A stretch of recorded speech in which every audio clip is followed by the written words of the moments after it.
We're always looking for best practice. So we had looking for good systems, financial systems, good accounting systems. But what appealed to me about the vigilance system was that it focused on a business of our size. I mean, it's very hard to get delegated actions between the accountant, who's also looking after the payroll, who's also looking after the debtors, who's also looking after the creditors. How do you split those roles and do it affordably? And so what the vigilance product did, it provided me with that external set of eyes, if you will, which gave me the confidence that I had an effective delegation of duties. I had something looking at the separation between bank accounts, payees, number of people on the payroll, etc. So that was the primary driver, and I just thought it was an enhancement to best practice for security systems and operational procedures for a business.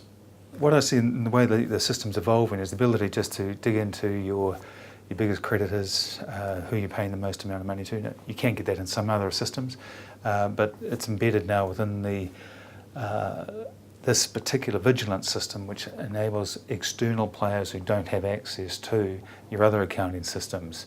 So it's, if you like, it's a one-stop shop for someone who can get access to it when they want to. And the same thing will apply now to the auditors. We can give them a login and they can go in to do that same sort of verification as well. I report to a board, and as you know, our ultimate shareholder is Massey University, which is a publicly funded organisation. So we have to ensure that we operate very much at best practice. So what the vigilance system has given us is the ability to provide assurance to the board at any point in time, right, in terms of the robustness of our back office processes, in terms of who we're paying, why we're paying, and ensuring there is protection in terms of who we're paying, bank account numbers match, etc. There is a creditor who we're paying every month. Good practice would have you go through and just check that the bank accounts are the same each month, right? I mean, it's nigh on physically impossible to do that in sort of organisation and time-wise, but to actually have the vigilance system carry out that check for you and then elevate the exceptions up for review and comment is very valuable.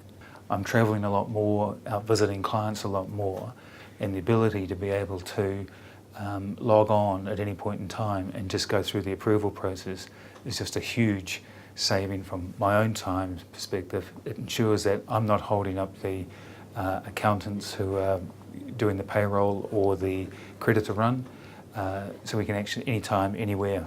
It's been superb.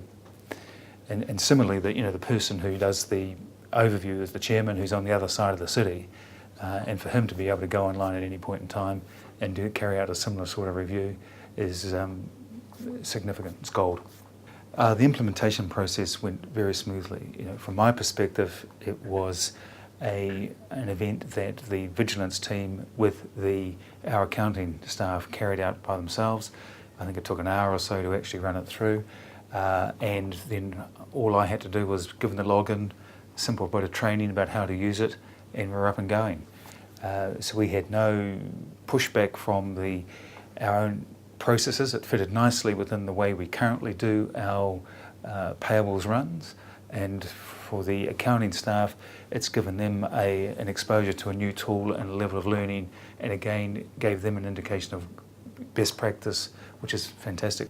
The value that vigilance gives companies, and speaking from our own example, is that comfort level, the ability at a very low or reasonable cost to actually have that assurance that the back office, the transactions, the interface with the suppliers has been taken care of, and there is an independent view being given to provide assurance back to the management team that the business is on track. So yeah, I'd recommend it.